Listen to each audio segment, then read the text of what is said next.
Hello students, welcome to my YouTube channel Chandra mathematics classes. इस video में आप लोगों को BMTC 134 अलजेब्रा के अंतर्गत जून टर्म एग्जामिनेशन 2022 में पूछे गए क्वेश्चन को सॉल्यूशन के साथ बताने जा रहा हूं, जो कि दिसंबर टर्म एग्जामिनेशन 2022 के लिए काफ़ी यूज़फुल होने की संभावना है। इस तरह के क्वेश्चन दोबारा भी रिपीट किए जा सकते हैं। क्वेश्चन है, late G be a group and let H be a normal subgroup of G so that if G by H is cyclic then G need not be abelian। तो यहाँ पर इसे हम एक एग्जाम्पल के द्वारा प्रूव करेंगे। हम ग्रुप के रूप में ले लेते हैं एक नॉन अबेलियन ग्रुप, ठीक है। चूँकि हमें G को दिखाना है नीड नॉट बी अबेलियन, यानी अबेलियन ग्रुप नहीं है, तो हम यहाँ G is equal to S3 ले लेते हैं, ठीक है। साइमेट्रिक ग्रुप ऑन 3 सिम्बल्स और and H is equal to A3 alternating group on 3 symbols, ठीक है। ये A3 क्या है, S3 का नॉर्मल सब ग्रुप है, ठीक है। इस तरह से हम एक ग्रुप ले लेंगे और उसका एक सब ग्रुप ले लेंगे, ठीक है, जिसमें कि ग्रुप क्या होगा, मेरा नॉन अबेलियन होगा। देन ऑर्डर ऑफ G, तो साइमेट्रिक ग्रुप का ऑर्डर कैसे निकलता है, Sn का n फैक्टोरियल। तो यहाँ पर क्या है, Sn में n की जगह 3, तो 3 फैक्टोरियल यानी कि 3 × 2 × 1 इज इक्वल टू 6। इसी तरह से अल्टरनेटिंग ग्रुप का ऑर्डर का फॉर्मूला क्या है, order of An is equal to n factorial by 2। तो इसी तरह से यहाँ पर क्या हो गया, 3 फैक्टोरियल बाई 2 यानी कि कितना, 3, 6/2 is equal to 3। So order of G by H is equal to क्या हो जाएगा, order of G by order of H, ठीक है, जब G फाइनाइट हो तब। तो is equal to order of G क्या हो गया हमें यहाँ 6, ऑर्डर ऑफ H 3, तो 6/3 क्या हो गया हमें 2। तो अब देख रहे हैं कि G बाई H का ऑर्डर क्या है, 2 है, जो कि एक प्राइम नंबर है। तो हम जानते हैं कि every group of prime order is cyclic, therefore G by H is cyclic, ठीक है। तो यहाँ पर जैसे जैसे कह रहा था उसी हिसाब से हम यहाँ पर लेके चल रहे हैं कि G एक ग्रुप है, H उसका एक नॉर्मल सब ग्रुप है। तो वो कह रहा है कि यदि G बाई H साइक्लिक है तो G जरूरी नहीं कि वो अबेलियन हो। तो यहाँ बिल्कुल क्लियर दिखाई दे रहा है कि यहाँ पर G बाई H क्या है, एक साइक्लिक ग्रुप है, और यहाँ पर G अबेलियन नहीं है। If G by H is cyclic then G need not be abelian. तो यहाँ तो क्लियर है G बाई H साइक्लिक है लेकिन G अबेलियन नहीं है। Hence if G by H is cyclic then G need not be abelian, ठीक है। जी हमने पहले ही दिखाया है कि वह नॉन अबेलियन है, symmetric group on 3 symbols, S3 non abelian group है, ओके। इसके बाद अगला question, let phi from Sn to Z2 which is defined as phi of sigma is equal to 0 if sigma is even, phi of sigma is equal to 1 if sigma is odd, where n is greater than or equal to 3, so that phi is a group homomorphism. Also find a non-trivial element of kernel of phi। तो यहाँ group homomorphism का definition क्या है, late G1 star 1 and G2 star 2, ये star 1 star 2 binary operation है, be two groups, a mapping f from G1 to G2 is said to be a group homomorphism। एक mapping app को, ठीक है, G1 से G2 में group homomorphism कहा जाता है if f of x star 1 y is equal to f of x star 2 f of y for all x y belong to G1। मतलब G1 के ही कोई दो एलिमेंट लेंगे, ठीक है। तो यहाँ पर लेफ्ट साइड में यहाँ बाइनरी ऑपरेशन हमें क्या लेना है, ठीक है, ये पहले ग्रुप के साथ में जो बाइनरी ऑपरेशन है वो लेना है, और इधर में हमें दूसरे ग्रुप के साथ जो बाइनरी ऑपरेशन है उसे लेना है, ठीक है।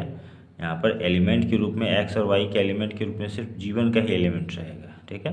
बस इधर लेफ्ट साइड में बाइनरी ऑपरेशन स्टार 1, ठीक है, पहले ग्रुप का, और राइट साइड में दूसरे ग्रुप का बाइनरी ऑपरेशन।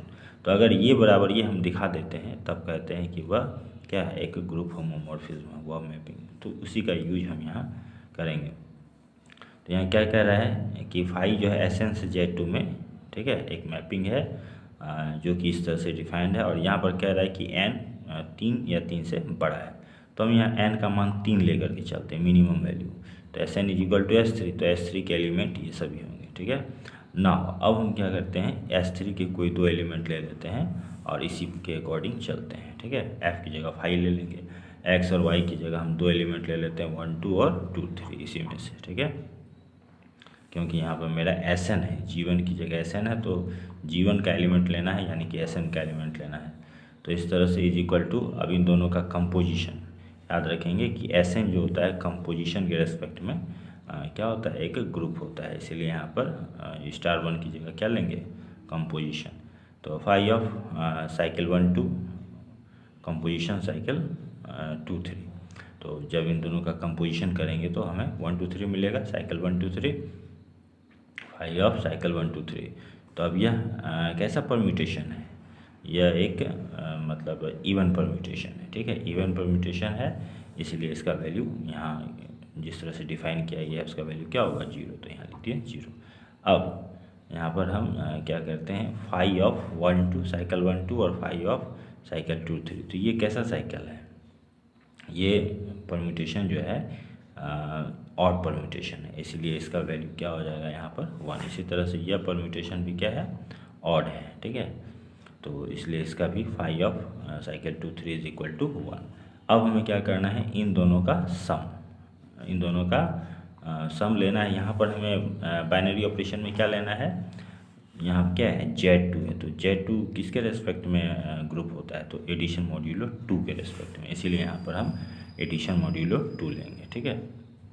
तो यहाँ पर फाई ऑफ 1 साइकिल 1 2 का वैल्यू क्या निकला है, 1, और फाई ऑफ साइकिल 2 3 का भी वैल्यू क्या निकला है, 1। तो 1 एडिशन मॉड्यूलो 2 1, तो 1 + 1 2, तो 2 को इस 2 से डिवाइड करेंगे, ठीक है। तो जो रिमाइंडर होगा वही यहाँ इसका आंसर होगा, ठीक है। 1 addition modulo 2 1 is equal to 0। 1 और 1 को जोड़ेंगे, 2 आएगा, 2 को 2 से भाग देंगे, जो रिमाइंडर में आता है वही यहाँ पर इसका रिजल्ट होता है। तो इस तरह से हम देखते हैं कि दोनों का वैल्यू, ठीक है, phi of cycle 1 2 composition cycle 2 3 is equal to 0, और phi of cycle 1 2 addition modulo 2 cycle phi of cycle 2 3 is equal to 0। दोनों वैल्यू समान है, इसलिए लिखें so phi of cycle 1 2 composition cycle 2 3 is equal to phi of cycle 1 2 plus addition modulo 2 cycle of 2 3। Therefore, for all sigma 1 sigma 2 belong to Sn where n greater than or equal to 3, phi of sigma 1 composition sigma 2 is equal to phi of sigma 1 addition modulo 2 sigma phi of sigma 2. Hence phi is a group homomorphism, ठीक है। अब kernel of phi, तो kernel of phi क्या हो जाएगा, the set of all sigma belong to Sn such that phi of sigma is equal to 0। तो इसका मतलब है कि फाई ऑफ सिग्मा 0 कब होता है, फाई ऑफ सिग्मा हमें बताया गया 0 कब, जब सिग्मा इवन है, यानी कि set of all even permutations, ठीक है। तो set of all even permutations में हमें बहुत सारे परम्यूटेशन आएंगे, तो हम उसमें से कोई एक या दो, चूँकि हमें एक ही बोला है तो कोई एक हम यहाँ लिख देंगे। यह कैसा परम्यूटेशन है, इवन परम्यूटेशन है, ठीक है। तो 1 2 3 ही, केवल इसे भी लिखने से मेरा काम चल जाएगा। तो 1 2 3 1 3 2 ETC अनेकों होंगे, ठीक है, उसमें से एक, बस हमें होना क्या चाहिए, इवन परम्यूटेशन। तो ETC are non trivial elements of kernel of phi, ठीक है।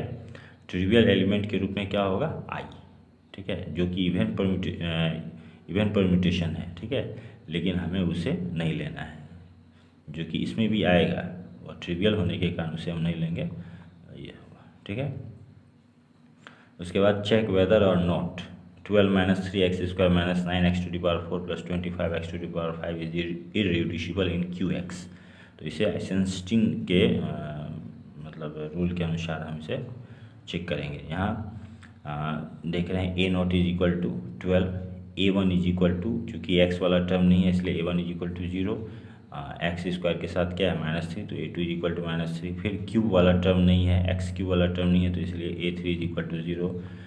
फिर x⁴ वाला टर्म है, तो यहाँ पर A4 इज इक्वल टू -9, और x⁵ वाला टर्म है तो A5 इज इक्वल टू 25, ठीक है। तो इस तरह से अब यहाँ पर हम एक प्राइम नंबर देखते हैं कि कौन सा प्राइम नंबर है जो A0 से लेके A4 तक को डिवाइड करता है, और फिर वह AN को डिवाइड नहीं करता, मतलब A5 को डिवाइड नहीं करता, और साथ ही उसका स्क्वायर जो है A0 को भी डिवाइड नहीं करता है, तो वह है 3।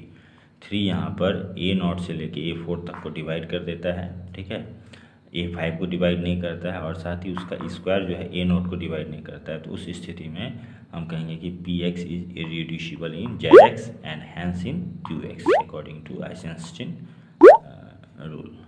Okay students, thanks for watching.